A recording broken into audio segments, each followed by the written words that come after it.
Hey guys, before we start this video, I just wanted to say thank you guys so much for all the love and support throughout this whole year so far. You guys are amazing. Like, we're almost at 80K. You guys are just killing it with the follows, with the views, everything. I just want to appreciate you guys. I don't be saying this a lot lately, but I just really do want to appreciate you guys. I always want to give a shout out to the boys, to Cole, Andrew, freaking freaking Cole, Andrew, Tyler, Ben, Hashi, everyone, bro, all my boys, man. I know you guys are watching this video. If you guys are, thank you guys. Huge shout out to y'all, man. I'm gonna miss you guys. So I drove for like 6 hours to get here. So this is a different setup from like before. I had to take the bus at 4:58 p.m. and now I arrived at home. My mom got me some McDonald's. I don't be eating McDonald's, but you know I have to enjoy myself. You know what I'm saying? But we're gonna react to this video because I saw this video on the bus and I was like, bro, I need to react to this because we have never missed a one since. You know what I'm saying? Since we started reacting, we have never missed one. So we're gonna react to this. Prohibition, oversimplified. It's only 33 minutes. It ain't no part one or part two. Just one part only. Prohibition. And I'm very, very excited for this. I hope you guys have a great like Tuesday night or Wednesday night or Wednesday morning, afternoon, whatever it is for you guys. And yeah, let's get around to this video, man. Let's get it. Before we start, I'm gonna be eating this during the video. Just so grab your snacks, grab anything, grab your cookies. Let's get right to the video. Good morning, honey. What's for breakfast? The usual. 2 caskets of rum, a mug of hard cider, and a full bottle of wine. Oh boy! Oh, I'm running late. I'll have to take it with me. Don't forget your lunch. It's a 6-pack of beer, a flask of whiskey, 6 shots of tequila, and as a special treat, a banana. Ah, gee whiz. What? Where is this? Where is this located? Like, what the frick? They drink more than they eat. I'm gonna be smashed today. Enjoy your day of operating sharp, dangerous farm equipment. I can't believe this is an acceptable way to live. God bless America. Okay, gotta go. This is America? Why am I surprised, bro? Freaking America, yo. I love my life! Oh, this Al Capone? America, the land of beautiful strip malls, top-class infrastructure, and wonderful urban sprawl. Ah, yes. Beautiful America. But what's the most American thing you can think of? The Statue of Liberty? Mount Rushmore? A crazy lady in a mobility scooter yelling at a pigeon? Well, what if I told you the answer is alcohol? That's right. Yeah. When the Puritans arrived on America's shores, they brought a ship packed with beer. George Washington provided his men with a daily cup of whiskey. Andrew Jackson's inauguration party left the White House so trashed that everybody had to be ordered outside. Frederick Douglass said whiskey made him feel like a president. Me too, Frederick. Me too. Americans drink at breakfast. Doctors prescribe their patients hard liquor. In the 19th... Are you freaking kidding me? You just subscribe your patients liquor? What, to ease the pain? Like, what? I understand weed, because they prescribe weed, a different type of weed, for your pain. But liquor? What the frick does that do? Century, Americans drank 3 times as much as their modern-day counterparts. That's a lot of whiskey. Damn. Hey, Jerry, how's that report coming along? Already done, sir. I've also organized your paperwork, watered your flowers, and been a father figure to your children. Wait a minute. What's that smell? Have you been drinking at work? No, sir, I would never. Well, why not? Everyone else is doing it, but I got all my work done. You're fired! Americans drink at work. They drink at barn raisings, baptisms, and public hangings. Heavy drinking was so normal that it was as American as apple pie. Wow. Hi, everyone. My name's Ron, and I'm an alcoholic. Get over yourself, Ron. We're all alcoholics. But more and more Americans began to wonder whether all of this truly was a normal way to live. Were Americans drinking, perhaps, a little too much? Well, one group in particular thought the answer to that was yes. You know them, you love them. Woman. Oh, crap. Woman! Run! Hang on. We just What? want to talk. Woman talking. Woman talking? Bro, I have never had a woman talk to me ever. I never even knew they talk. Do women fart? Come on, Fred. You've got 2 kids and a wife at home. Yet here you are spending your entire paycheck on booze. And you, Dr. Spanky, you were on the cusp of discovering time travel. But what did you discover instead? The sweet, sweet joys of whiskey. That's right. Alcohol. It's destroying our families, our jobs, and our homes. She's right. She's right. Hang on, men. Don't let them get to you. This saloon is our safe space where our wives and children can't annoy us with reality, where we're free to be real men. He's right. He's right. I am a man. And what does it real men do? Take care of their families. I don't know what she's talking about. Do you take care of your family? No. We drink beer, we shoot guns, and we mud wrestle. As America's heavy drinking ruined more and more lives, moral resistance began to arise, and women were at the forefront, taking matters into their own hands at a time when women doing just about anything was shocking. They'd had enough of being victim to their husband's heavy drinking, and they were going to do something unprecedented. You're going to what? I'm going to protest.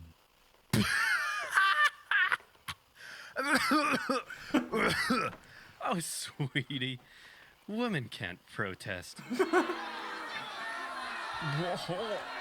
Starting in Ohio, before spreading nationwide, women began a crusade against alcohol. They marched through towns and cities, singing hymns, gathering outside saloons, and praying on their knees. Women praying was so terrifying that in some towns, schools were shut and business stagnated. On one occasion, firemen were called out to hose down the dangerous praying women. On another, the owner of a beer garden reportedly held a cannon outside and threatened to reduce the savage women to dust. Nevertheless, they persisted. They formed the WCTU in 1874, and they organized. They set up homes for inebriate women. They installed water fountains in public parks. They wrote textbooks for school children that contained some interesting claims about drinking alcohol. Wait, hygiene for young people, entertainment class, blah, blah, blah, Department of Scientific. What? Here's little Timmy. Uh-oh. Looks like Timmy's gonna have his first drink. He's taking a small sip of whiskey, and Timmy has spontaneously combusted. The end. The woman's efforts weren't in vain.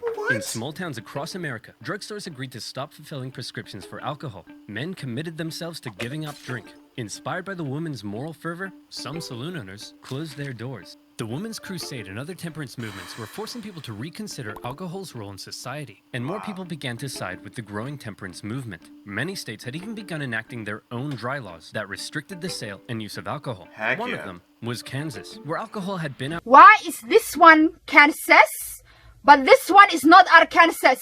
America, explain! Outlawed since 1881. Despite this, many illegal saloons remained open, and authorities had done just about nothing to stop them. One woman, disgusted by what she saw, decided she would take the law into her own hands. And not just any woman. A terrifying, hatchet-wielding, sweet old lady named Carrie Nation. Armed with her trusty hatchet and a bag of what she called smashers, she traveled from town to town visiting saloons. But she wasn't there to get smashed. She was there to smash. The men could do nothing but cower as sweet little Carrie hulked out and tore the place to shreds. She went to Kiowa and smashy smashed. Wichita, smashy smash. Topeka, smashy smash.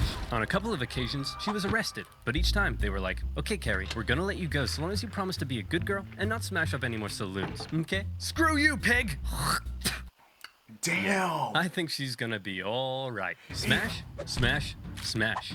Carrie's tactics shocked the other members of the Women's Christian Temperance Union, but she assured them, and this is a quote, ladies... Oh, look at her! She looks like the type of woman to literally steal your lunch from you. For no reason as a kid.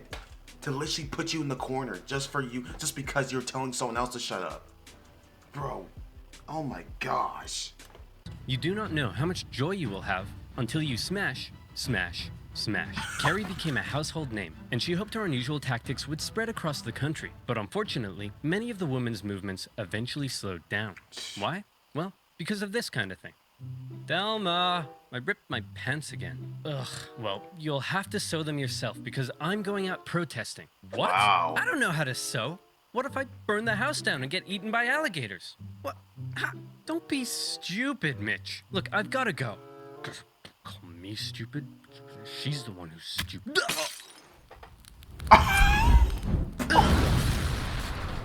Hey, Thelma! Look who's stupid now!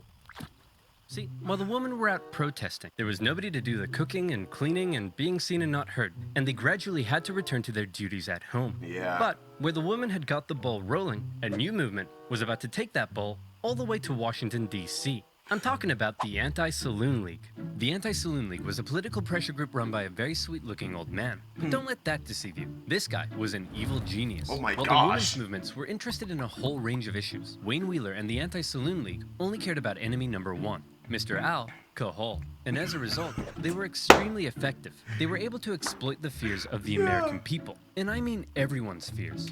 Here's how they did it. Hello, sir. Welcome to the Liberal Progressive Rally. Why don't you introduce yourself? Well, I'm Patty, and I'm an immigrant from Ireland. And tell me, Patty, do you drink? Oh, yes. I drink a lot. See, folks, people like Patty come here looking for a better life, only to end up drunk in the gutter. Don't worry, sir. We're gonna help you. Hey, man, you're doing great. I just need you for one more thing. Hey, Christian conservatives. This is Patty. He's a dirty Catholic Irish immigrant who's come to destroy America with his alcohol-fueled debauchery! Workers were told alcohol was a capitalist ploy to keep them subjugated. Factory What? owners were told alcohol was making their irresponsible workers lazy. The black community was warned alcohol was hindering its progress, while racists were warned alcohol would turn black men into brutes. In one of the Oh my freaking god, this guy is manipulating out the ass. Oh my gosh. Oh my lord. most confusing eras of American politics, totally opposing groups found themselves agreeing on at least one thing. Alcohol was bad. The Anti-Saloon League also made great use of propaganda, something prohibitionists have been doing for decades. Take this specimen, for example, that warns what will happen to you if you start drinking. Let's see. First you take a drink, you get a little rowdy, okay. You make some new friends, nice. Then you become homeless. You turn to crime, and... But the most effective tactic Wheeler used to force prohibition on America was pressure politics. In any election he could, Wheeler very successfully rounded up support against any politician who was in favor of alcohol. He had 70 state representatives and the popular Republican governor ousted from office and replaced with prohibitionists. Suddenly, every politician in America was afraid of Wayne Wheeler. Even those who enjoyed alcohol in private began pretending to be against it in public. Alcohol is delicious.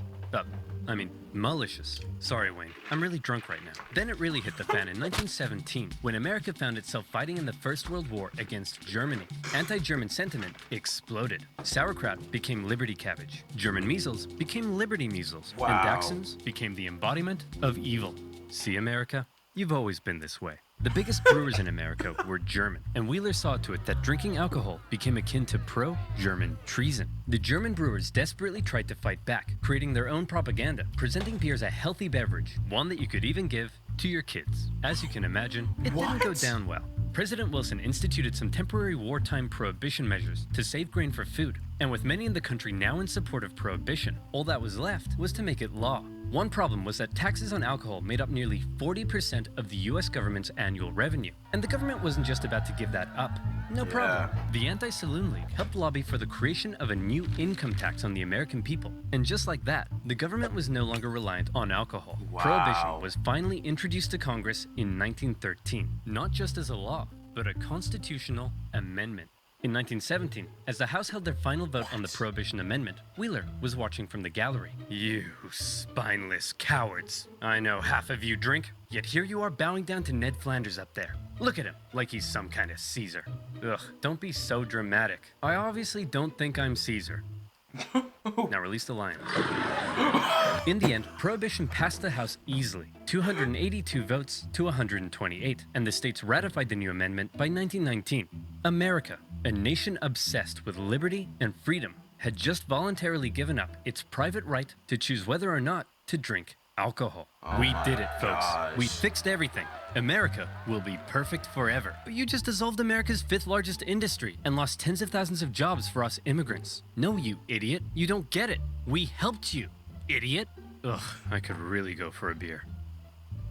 Oh, no. Immediately after Prohibition went into effect, alcohol consumption in America decreased as Americans followed the law and tried not drinking. Man, if we're gonna be law-abiding good boys, we need something else to fill the dark, lonely void that delicious beer once did.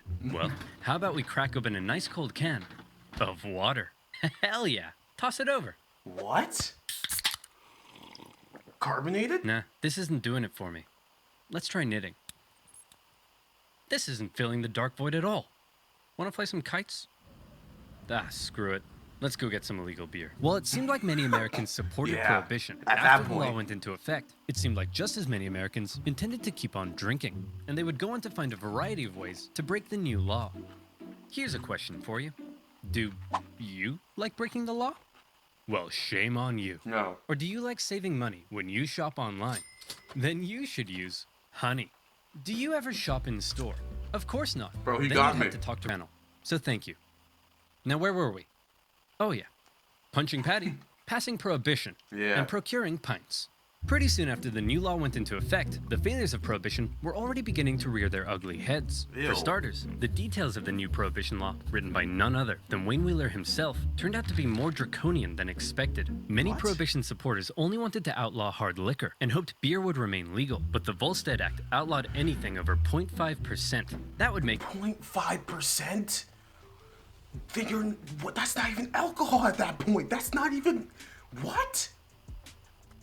Liberty cabbage illegal. Secondly, the new law was full of loopholes that Americans very quickly began to exploit. For example, while the sale and manufacture of liquor was illegal, drinking it wasn't. And you could also keep any alcohol you had before the law went into effect. So many private clubs hoarded huge amounts of alcohol that saw them through the entire Prohibition period. Whiskey Wow. intended for medicinal purposes was also allowed, and doctors basically became bartenders. It looked as though a full-on epidemic had broken out, as there was a sudden surge in prescriptions for whiskey. Sacramental Bruh. wines used by churches and synagogues were also permitted. Orders for communion wine suspiciously skyrocketed by millions of gallons.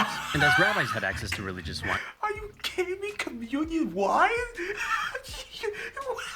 Yo, we only take that once a year when you have the bread and then the wine, but they out here selling it like there was an increase in communion. What? suddenly everyone was becoming a rabbi. You had Rabbi Pat O'Leary, Rabbi LL Cool J, Rabbi Fluffy. But don't worry, I'm sure all these definitely legitimate religious figures couldn't possibly be selling wine in the back alley after Mass. Yep, Bruh. definitely nothing strange going on here. New products also hit the shelves in stores, such as Vine Glow, a brick of dehydrated grape juice, itself not alcoholic, and therefore perfectly legal. But the packaging did contain a strangely specific warning. After dissolving the brick in a gallon of water, do not place the liquid in a jug in the cupboard for 20 days, because then it would turn into wine. I'll take 1,000. Yes, sir. Now, at this point, I want you to think back for me, if you will, to the year 2005. Okay. You're the coolest kid around, and you Oh. convince your parents to rent the greatest movie Oh my gosh, Blockbusters. Oh my gosh. of all time from your local Blockbuster. Agent The movie Cody starts with a Banks. strange message. Something about not downloading a car? You immediately disregard that and hop on Kazaa to download the greatest song of all time, and in the process, drain your dad's bank account with copious amounts of ransomware. You were breaking the law, you bad boy or girl, but did anyone come to arrest you? No. That's my point. If no one's enforcing a law, while everyone's breaking it, is it really a law? And so That's deep. That's deep. Ooh, oversimplified. You got me with that one. If you passed a law and everyone's breaking it, is it still a law? Is it still a law at the end of the day? My opinion on that? No. It at that point it's not, and everyone should just drink, but just drink responsibly. Like, come on. What was with Prohibition? See, the conservative-led governments of the decade were also the kind of people who believed in small government spending. So they'd passed a law that would be extremely difficult to enforce, but also didn't want to spend any of the money required to enforce it. The newly created Bureau of Prohibition only had 1,500 agents to cover the entire country. That's one agent for every 70,666 Americans Holy in a frick. massive country with 12,000 miles of coastline and one gigantic land border with Canada. Good luck, schmuckos. Yeah. And all these clever little loopholes people were using to score illegal booze were only just the beginning. America was about to devolve into alcohol-fueled criminal chaos, made alcohol a precious commodity, and millions of Americans would become outlaws as they found a variety of ways to score illegal booze. For example, many Americans began making their own liquor. Illegal stills from making moonshine were found by Prohibition agents from the hills of Kentucky and the caves of Arizona to parking lots in major cities, and even in the homes of Prohibition-supporting politicians. That's Come on crazy. now, fellas. I voted for Prohibition. I'm not gonna have an illegal still. What's this? That's my son, Freddie. Say hi, Freddie. Sir, this is obviously an illegal still. How dare you? Hey, what's this in the bathtub? That's bath water. Why does it taste like alcohol? Here's a better question. Why are you tasting my bathwater? Weirdo. Come on, Freddie. Let's get away from these perverts. To discourage moonshining, the government began adding extra toxins to many of the products moonshiners were using, which resulted in many cases of severe illness and death. But alcohol wasn't just being made at home.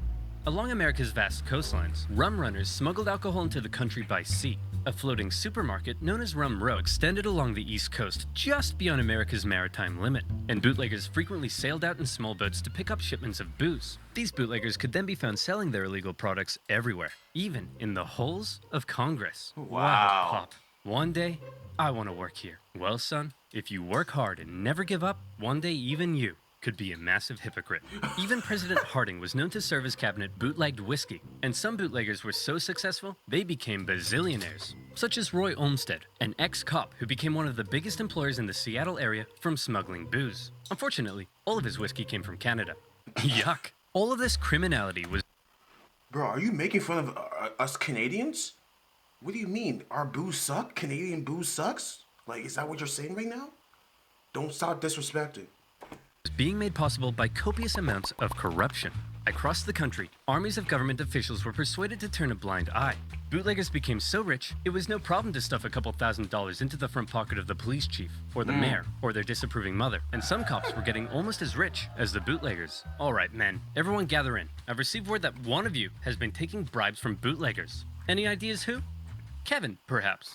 Got any thoughts? No, sir. Many police officers came from the same communities that drank a lot, and they weren't about to arrest their own granddads for knocking back some homemade gin. But all this isn't to say there was no enforcement. Plenty of government officials were doing their best to enforce the new laws, and some unlucky individuals received very harsh penalties, such as a Michigan mother who was sentenced to life in prison for small-scale moonshining.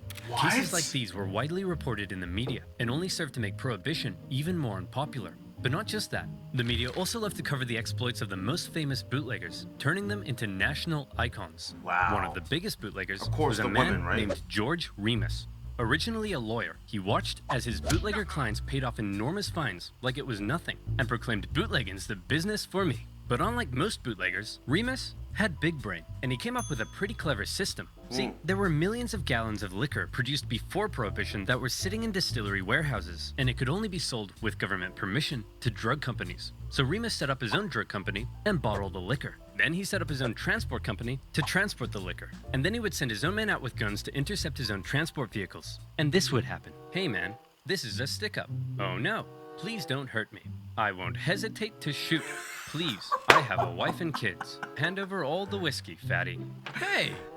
Fatty isn't in the script, you jerk! After stealing all the whiskey from himself, he could then sell it for big bucks. The perfect crime. Unfortunately, Remus was eventually caught by a goody two-shoes Prohibition director in Indiana who wouldn't take Remus's bribes, and the government found Remus guilty of violating the Volstead Act 3,000 times. For 2 years, as Remus sat in prison, his wife promised to take care of all of his money. And by take care of his money, she meant have an affair with a Prohibition agent, sell up everything Remus owned, and file for divorce. When You can't trust these hots, yo. They belong to the they've been belonging to the street since the 1980s. Like, come on. Remus finally got out and found his big fancy mansion empty with his wife gone, he reportedly broke down in tears. A few months later, during their divorce trial, he spotted his wife in a car in Cincinnati. Remus hopped in a cab and asked the driver to run her off the road. The driver was like, okay. Then Remus got out of the cab and shot his wife dead. He immediately handed himself into the police. And his next trial, this time for murder, became a national sensation. Remus defended himself, claiming insanity, occasionally carrying out skillful questioning, occasionally crying in the corner. But the nation felt bad for him. His wife had screwed him over, and so when after just 19 minutes of deliberation, the jury returned and declared him not guilty, the court erupted into celebration. And just to remind you, this guy bluntly admitted to murdering his wife. He just killed his own wife. American justice system. Mwah. As alcohol poured into the nation, a lot of it was going to a new type of drinking establishment that had been booming in popularity. A secret drinking establishment. So secret that from the outside they often looked like ordinary shops or homes. So secret that you usually needed a password to get in. Wow. So secret that everybody knew about them. Speakeasies. And once you were in, the party went all night long. Scantily clad flappers, snake ladies, jazz. It was a roaring time to be alive. Some publications even posted reviews of these illegal clubs, and bribes galore kept the party going. It seemed like half the police officers and federal agents in cities like New York were receiving kickbacks from speakeasy owners. Jeez. Hey! What the Kevin Costner is going on here? Officer O'Hannity, taking bribes? Why am I not surprised? Prohibition Director Simmons? For shame. Mom? What would Dad say? Ask him yourself. Dad would say, quit being such a wet blanket and let Daddy earn his tips. Anytime a speakeasy was shut down by authorities, it seemed like 3 more would just pop up elsewhere. And some neighborhoods were so full of them that one resident began hanging a sign to try to keep partygoers from constantly knocking on her door. It really seemed like the new laws regarding alcohol, in some places, were simply being ignored. And one prohibition agent who traveled the country liked to see which city was the most defiant by timing how long it took for him to be offered a beer after he arrived. His winner? New Orleans, where a cab driver offered him a drink after just 35 seconds. What? Bravo! Many voices in Congress were already speaking out against prohibition and its failures. To display how ridiculous the whole thing was, one Republican congressman gathered the media to all come and watch him drink a homemade beer. When he asked a passing police officer if he'd like to arrest him, the officer said no. Hey Wayne, is all this what you had in mind? I thought we were gonna make the country better, but it almost seems like it's worse. What do you mean? Alcohol consumption is down.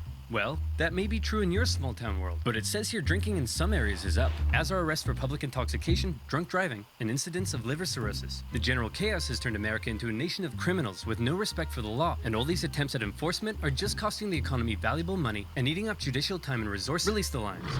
The social change and corruption that Wheeler and the Anti-Saloon League had been so eager to prevent, in the cities at least, was surging. See, when something's legal, you can usually regulate and control it. But make that thing illegal, and often anything, becomes fair game. Legal drinking age, gone. Facts. Mandatory closing hours for clubs and bars, gone. Other unspoken sociocultural rules surrounding alcohol. Women shouldn't get drunk. Men and women shouldn't drink together. People shouldn't pee in their neighbor's mailbox while singing Daddy Boy. Gone, gone, gone. In speakeasies, different genders and ethnicities were beginning to mingle in a way they hadn't done before. The Roaring Twenties saw a monumental shift in culture, not least of all because now men and women could flirt in public without being damned for eternity. An outraged Wayne Wheeler did his best to make sure that anyone breaking the law was punished. He had even stricter legislation put in place in New York. But all this did was clog up the justice system with petty drinking violations, and judges began letting everyone off with light fines so the judges could get back to dealing with things that actually mattered. You know, things like murder. And there was plenty of murder. Because bootleggers and moonshiners were one thing, but Prohibition had given another kind of criminal an opportunity to make a fortune. Mobsters and gangsters. Hey, Fat Tony, big news. Hey, Fat Joey, what's up? I just got word from Fat Louie here that the government's outlawing alcohol. You know what that means. That means we're gonna be rich. Quick, call Fat Polly and let's go hijack a liquor truck now. All right. Hang on, let me tell my wife first. Hey, Fat Susan! No pizza for Fat Joey tonight, capiche? Stop calling me Fat Susan! Come on about it! Come on! Rival gangs began to battle in America's cities, raiding each other's of their city's illicit booze trade. Every city had its top dog. Detroit had the Purple Gang. New England had Charles King Solomon. But no city was as infamous for gang violence and murder as Chicago. The city had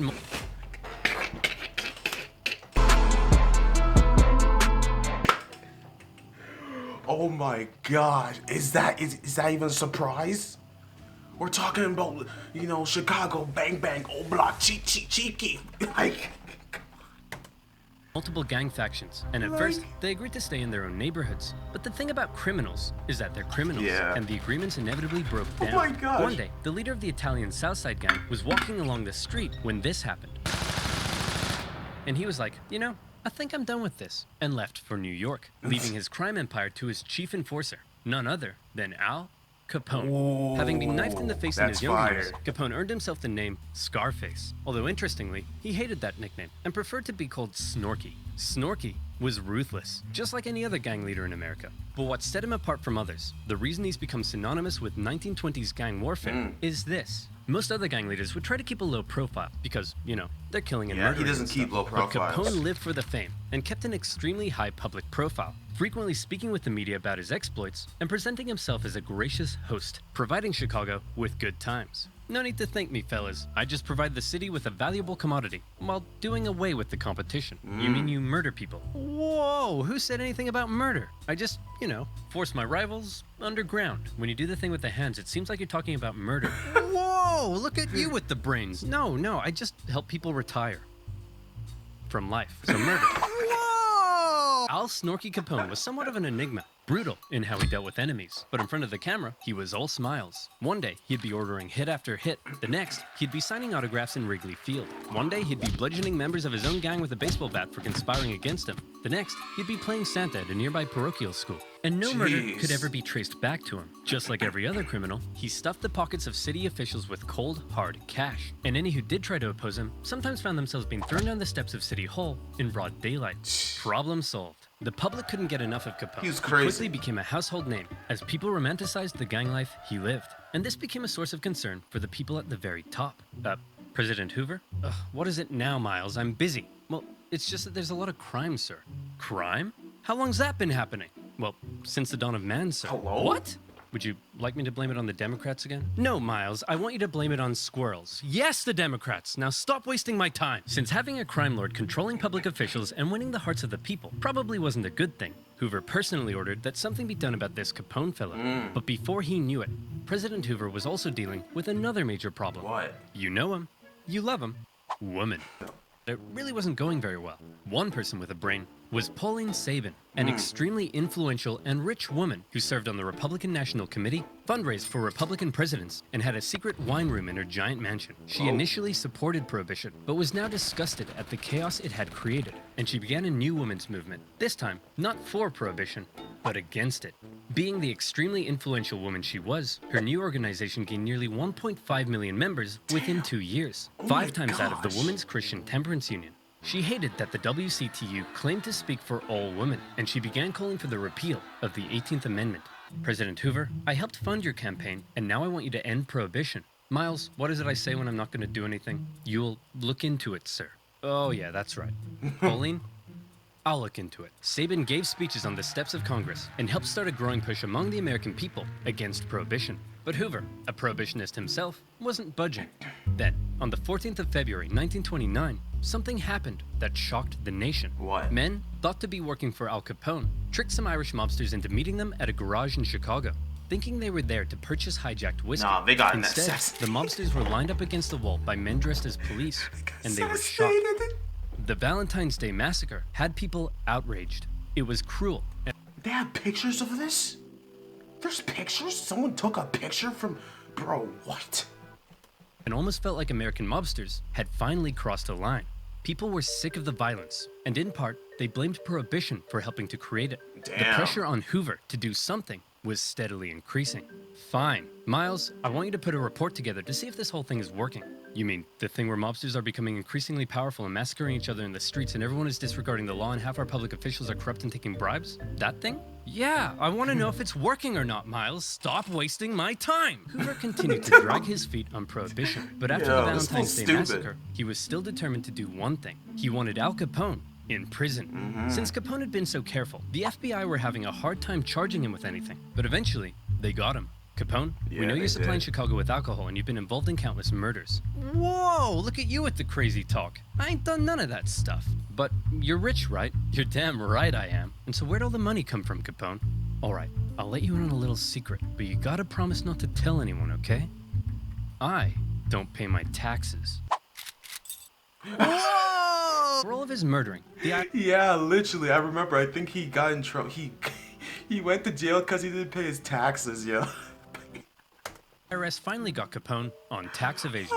At his trial, he didn't seem too concerned though, and spent most of his time having a laugh with his lawyers. Hey Capone, I gotta know, why are you so confident you're gonna win here? Well, Your Honor, because I'm an honest man with a big heart who's passionate about working for the good of the people.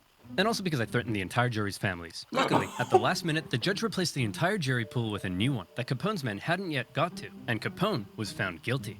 He was sentenced to 11 years in federal prison, the harshest penalty ever given to a tax evader.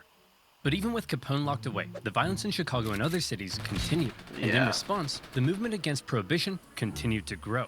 And the final nail in Prohibition's coffin came in 1929. After a decade of booming economic growth under 3 Republican presidents, the stock market plummeted, and America was thrown into the grips of the Great Depression. It was an awful time. 1 out of every 5 workers, 15 million people, would lose their jobs. Half the nation's banks failed. Temporary shantytowns were built for the broken homeless in public parks. Suddenly, very few people had time to care about Prohibition. Expensive enforcement of an unenforceable law didn't seem like that big of a priority when people were having their homes repossessed and losing their life savings. And many began to argue that repealing Prohibition would create vital jobs and tax revenue for the government. True. Yet President Hoover doubled down. Here's that report you asked for, sir. Gimme. Prohibition is great. Fantastic news! Sir, it says here Prohibition is great at undermining the rule of law in America. Miles, it says the word great. That means good. Now stop wasting my time! The public, increasingly shocked at the violence they saw in the streets, the corruption they saw in the government, the general disregard for the law, and now an economic calamity, had enough. For his re-election, Hoover faced a Democratic candidate who promised to finally do something about Prohibition. Franklin D. Roosevelt. I was about to say. Crowds cheered as FDR made his campaign speeches promising to modify the Volstead Act. And Pauline Sabin, a lifelong Republican, along with her 1.5 million supporters, endorsed Roosevelt. And on Election Day, it was a landslide. Before FDR had even taken office, Republicans in Congress began the process of passing the 21st Amendment to repeal Prohibition. One of FDR's first acts as president was to pass the Beer Permit Act, which made beer legal while the new amendment was being ratified. In 1933, with the passage of the 21st Amendment, Prohibition was finally over, and the people celebrated like they'd just won a world war. Bars and taverns were packed. The WCTU were inconsolable. Wayne Wheeler was dead, and the celebration, particularly in America's cities, was intense. Heading into the mid-1930s, the effects of Prohibition were clear to see. From now on, culture around drinking had changed, with men and women drinking together, not in saloons, but in bars and taverns. The crime syndicates that had been given so much power through Prohibition remained powerful as they moved on to other things. Some states opted to remain dry, with Oklahoma only repealing its Prohibition laws in 1959. To this day, there are still counties in America with some form of Prohibition. So what did we learn today, kids? What's the big lesson here? What's the moral of this story that we can all take away and apply to our day-to-day lives? I don't know. Maybe that you Don't shouldn't be force your American. own morals on others who don't share them? Maybe that if you tell Americans not to do something, that's the one thing they'll definitely do. Or maybe there is no lesson. Maybe we're all just a bunch of dumb, stinky idiots, and we're all doomed. Yeah. The end.